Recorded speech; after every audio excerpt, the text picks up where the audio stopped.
लोगों के द्वारा यह बात कही जाती है कि श्री वाल्मीकि रामायण का उत्तरकांड श्री वाल्मीकि कृत नहीं है। उसमें वे लोग तर्क देते हैं कि प्रत्येक ग्रंथ में अंत में उसका महात्म्य होता है। युद्ध कांड के बाद वाल्मीकि रामायण का महात्म्य वर्णन किया गया है। उसके बाद उत्तरकांड को लेकर लोग यह कहते हैं कि यह बाद में किसी अन्य व्यक्ति के द्वारा रचना करके जोड़ दिया गया है। इस विषय में सत्य क्या है, स्पष्ट करने की कृपा करें। कुछ लोग ये भी कहते हैं, जो आपने प्रश्न में प्रस्तुत नहीं किया, कि तुलसीदास जी ने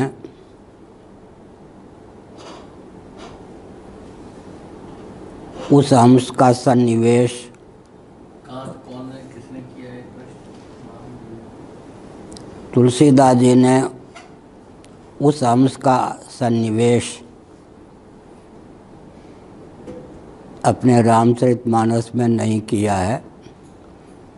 इसलिए भी वाल्मीकि रामायण में वो कांड जो है प्रक्षिप्त है, कुछ ऐसा भी कहते हैं। लेकिन सीता जी के त्याग इत्यादि का वर्णन है, लव कुश आदि के पराक्रम का वर्णन है। रामायण मीमांसा पूज्य धर्म सम्राट स्वामी श्री करपात्री जी महाराज गुरुदेव का ग्रंथ है। इस विषय पर विस्तार पूर्वक उन्होंने प्रकाश डाला है और वो अंश निकेश जी रामायण मीमांसा से निकाल कर सबके सामने प्रस्तुत कर देंगे। ऋषिकेश ब्रह्मचारी जी, उनको क्षेपक मानना उचित नहीं है और महात्म्य का उल्लेख कर देने से ही ग्रंथ का समापन हो जाता है, यह कोई सनातन सिद्धांत नहीं है। लेकिन हृदय को बहुत ही सुदृढ़ मजबूत करके ही उस अंश का अध्ययन अपेक्षित है। मैं एक संकेत करना चाहता हूँ। वाल्मीकि जी सबके प्रति मेरा अपनत्व है, लेकिन इतिहास को विकृत नहीं करना चाहिए। ब्राह्मण थे, उन्होंने स्वयं को ही वरुण पुत्र ब्राह्मण, आनंद रामायण में भी ये सब प्रतिपादन किया गया। शबरी को लेकर भी नसा दासी, वो ब्राह्मण ही थी शबरी। वाल्मीकि जी भी ब्राह्मण ही थे, वरुण के पुत्र थे, यह समझने की आवश्यकता है। वाल्मीकि रामायण भगवान रामभद्र के जीवन काल में विरचित है, यह भी समझने की आवश्यकता है। आजकल जो वाल्मीकि रामायण का काल निर्धारण किया गया है बहुत विचित्र। आदि काव्य है, मनुस्मृति वाल्मीकि रामायण से भी प्राचीन है, श्लोकबद्ध है। लेकिन श्लोकबद्ध कोई इतिहास अगर माने तो प्रथम आदि कवि वाल्मीकि को माना जाता है और प्रथम काव्य वाल्मीकि रामायण को माना जाता है। उन्होंने दिव्य दृष्टि के बल पर आगे के इतिहास का वर्णन किया। भगवान रामभद्र का प्रादुर्भाव हो गया ऐतिह्य धरातल पर, लौकिक दृष्टि से वनवास हुआ। वनवास के बाद भगवान रामभद्र राधिराज के रूप में प्रतिष्ठित हुए। लवकुश का प्रादुर्भाव हुआ वन में, वाल्मीकि महर्षि जी ने पोषण किया, तैयार किया, धनुर्वेद आदि का प्रशिक्षण दिया और अपने अपने द्वारा विरचित रामायण याद कराया और वीणा दे करके दोनों को गान का प्रशिक्षण भी दिया। और ये नहीं बताया कि तुम्हें मैं तुम्हारे पिता के पास भेज रहा हूँ। और वो गए। सीता चरित उसमें लिखा हुआ है वाल्मीकि रामायण। रामभद्र अपना चरित सुनते तो नहीं। सीता जी का चरित्र समझकर लव कुश ने जो गान किया उसको श्री राम जी ने सुना है। इसका अर्थ क्या है कि 10,000 और जैमिनी आश्वेधिक पर्व में और जगह भी 10,000 वर्षों तक भगवान रामभद्र ने शासन किया। तो शेष राज सिंहासनारूढ़ हो जाने पर वाल्मीकि जी ने तुम त्रिकालदर्शी मुनिराया, आगे रामभद्र क्या करेंगे,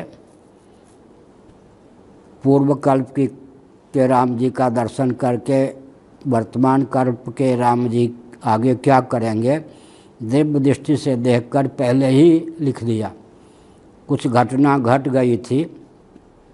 मान लो 12 वर्ष की अवस्था में भगवान रामभद्र का, कुछ व्यक्ति गणित की दृष्टि से 15 कहते हैं, सामान्य रीति से 12 वर्ष की आयु में राम जी का विवाह हुआ। 12 वर्ष के बाद 12 वर्षों तक अयोध्या में रहे राम जी, 24 वर्ष। उसके बाद 14 वर्ष का वनवास, 24 10 34 4 38 38 वर्ष की लौकिक दृष्टि से आयु रामभद्र की हो गई। वाल्मीकि रामायण तैयार। इसका अर्थ क्या है, भगवान रामभद्र के जीवन काल में ही उसकी संरचना हो गई थी। और क्षेपक की दृष्टि से जो पसंद ना आवे उसको क्षेपक कहने की तो आजकल बीमारी चल पड़ी है। और एक विचित्र बात है, इतिहास तो इतिहास है। मैं एक संकेत करता हूँ, अगर भगवान वेदव्यास जी अपनी उत्पत्ति का वर्णन न करते तो हम कैसे समझते कि भगवान वेदव्यास की उत्पत्ति कैसे हुई।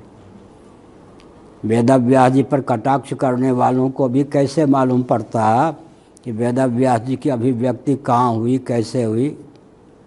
एक समझने की बात है। वाल्मीकि जी जन्म से ही मैं द्विज था, तस्करों के, डाकुओं के, अवांछित व्यक्तियों के संपर्क में आकर मैं दिशाहीन हो गया था। वाल्मीकि निज निज मुखन कहें सब करनी अपनी होने। अगर वाल्मीकि जी अपना वर्णन न करते वाल्मीकि रामायण में तो हम कैसे समझते, कोई कटाक्ष भी कैसे करते। तो अब पूज्य गुरु स्वामी अखंडानंद मेरे लिए कहते थे, जो अपने को नहीं बख्शता वो मुझे क्या बख्शेगा। ये जो ब्रह्मचारी है, ये दंडी स्वामी हैं, मेरे लिए कहते थे, ये अपने को भी नहीं बख्शते तो किसको बख्शेंगे। उज्ज्वल नग्न इतिहास है क्या, वाल्मीकि रामायण में नग्न इतिहास है। बहुत सी ऐसी बातें हैं जो कहूँ तो आजकल लोग कहेंगे कि क्या है, ये राम जी के द्रोही हैं, ये कथा द्रोही हैं, हू करने लगे, मारने लगेंगे दौड़। निरावरण इतिहास का उन्होंने वर्णन किया है।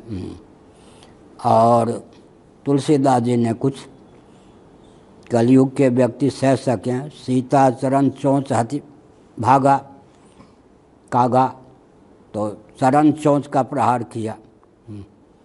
चरण चोंच कहाँ प्रहार किया, तो वाल्मीकि रामायण में बक्षोज में बक्षस्थल पर प्रहार किया। यहाँ तुलसीदास जी ने ऐसा गुप्त करके लिखा कि चरण पर प्रहार किया, चोंच का, चरण के चोंच से प्रहार किया, चरण का प्रहार किया, ऐसा है। तो तुलसीदास जी ने कलयुग के व्यक्ति इतिहास में विकृति भी ना आवे और गुप्त धारा बहुत जगह इतिहास की उन्होंने बहाई, इसलिए क्षेपक की बात क्या। लेकिन हमारे ऋषिकेश ब्रह्मचारी जी रामायण मीमांसा हमारे पूज्य गुरुदेव का ग्रंथ है, उसमें जो इस आक्षेप का समाधान है लिखित भी आपको बता देंगे, नारायण बोल के भी बता देंगे।